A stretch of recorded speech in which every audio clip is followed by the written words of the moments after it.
So in this video I'll be talking about landing pads. Guys, I think landing pads are pretty important.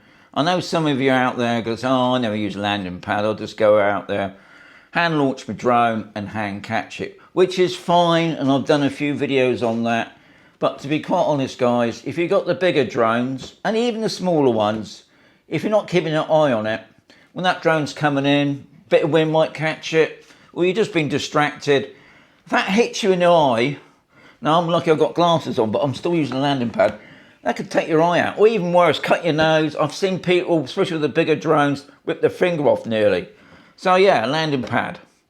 Now, I've had a landing pad for ages, one of those ones you pull out a bag, it's got a wire spring and it just produces a round landing pad, which is fantastic and it's great, but here in Spain, it can get a little bit windy sometimes. I'm just going to show you a quick clip now because I was out about over a year ago. I was out at the mines, my favourite place, and a police helicopter come down. Obviously landed with drone before it landed. It landed on the landing pad, but from the sort of kickback from the props, it flipped up me landing pad with my drone on it. Thankfully, it didn't do no damage. I didn't go over and complain to the police because they were looking for a missing person. But yeah, landing pad. Now, my circular landing pad, which I'm going to show you later on anyway, it has got some tags on it. Another thing here, anyway, I better explain what this landing pad's about. This is from STARTRC. This is the box it comes in. Now the size of the landing pad, which I'm going to show you in a mo, as you open it out, is 55 centimeters in diameter. It comes with these pegs, which is pretty useful. Now obviously here in Spain the ground's rock hard, but if you're up in Northern Europe as a classic, you can easily push these into the dirt. But here in Spain, I would need a sledgehammer. I don't want to carry a sledgehammer with me, but I did ask STARTRC, could they send me a landing pad which is a lot heavier, but not too heavy, because I've got my weigher here.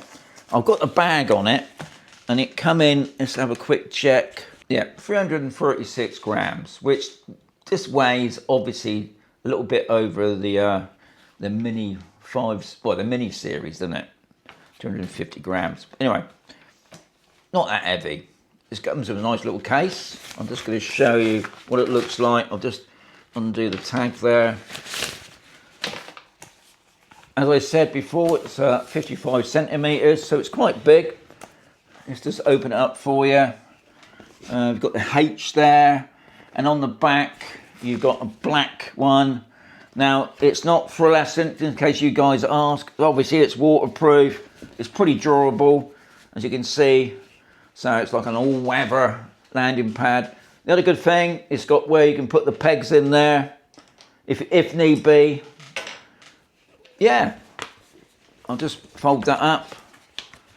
Okay, there's obviously a way of doing it. So what I'm going to do now, this is the easy part. I just wanted to explain a little bit about the landing pad first, because I do need a heavier landing pad. So we're going to go out. I've managed to get hold of a leaf blower, because I know the other landing pad, I've only got to turn it on, because I notice when my drone comes down sometimes with a kickback from the wind, even that will blow off my landing pad. But this shouldn't be the case. But anyway, I'll let you decide and see what happens. So, see you in a mo. On the testing area, I've got my old landing pad there, the circular one, which just comes out of a bag. And this is the STARTRC landing pad, which is a little bit heavier, which I mentioned before about the weight. So in this test, I've got my good friend Rob with me today. He's got a leaf blower. Now apparently the leaf blower, the wind speed on that, if I'm right in thinking, was between 150 miles per hour to 190 miles per hour. So that's pretty strong wind conditions. And if I was using my Mini 5 Pro on this, we're talking about 27 miles per hour.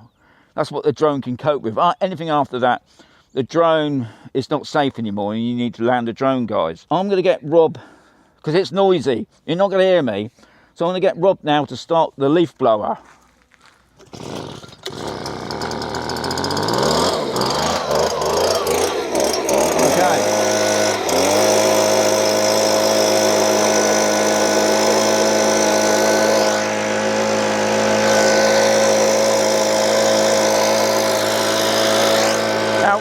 was telling me that's on full whack.